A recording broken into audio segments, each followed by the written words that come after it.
নিজের কিডনি দিয়ে যে শখের পুরুষকে বাঁচালো সেই শখের পুরুষই মেয়েটিকে ধোঁকা দিল।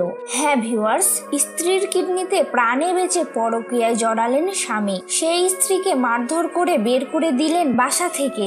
ভালোবাসলে মানুষ অন্ধ হয়, যুগ যুগ ধরে সমাজে একথা প্রচলিত।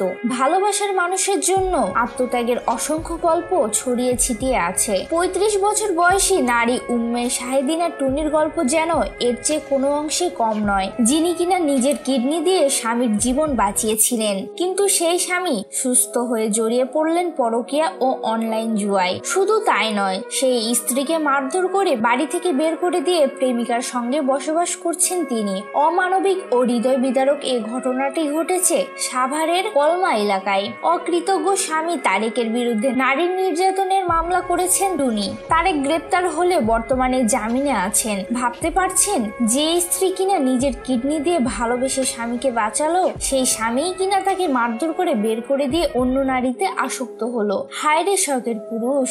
জানা যায় বিয়ের মাত্র 2 বছরের মাথায় টুনি জানতে পারেন তার স্বামীর 2টি কিডনি প্রায় অচল। তাকে বাঁচাতে উন্নত চিকিৎসার জন্য ভারতে নিয়ে যান। এরপরে সেখানে ডাক্তার জানান একটি কিডনি না দিলে তার স্বামীকে বাঁচানো যাবে না। তখন স্ত্রী টুনি এগিয়ে আসেন। নিজের কিডনি দিয়ে তিনি স্বামীকে প্রাণে বাঁচান। টুনি ভেবেছিলেন এবার হয়তো তার কষ্টের জীবনের সমাপ্তি ঘটেছে, কিন্তু বিষয়টিকে ভুল প্রমাণ করেছেন তারেকের কর্মকাণ্ড।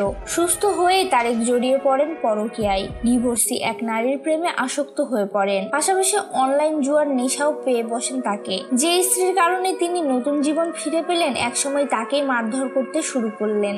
এক পর্যায়ে মারধর করে স্ত্রীকে বাড়ি থেকে বের করে দিয়ে পরকীয়া প্রেমিকার সঙ্গে একই ঘরে বসবাস করেছেন। মানুষ কতটা অকৃতজ্ঞ হতে পারে একবার ভাবতে পারছেন?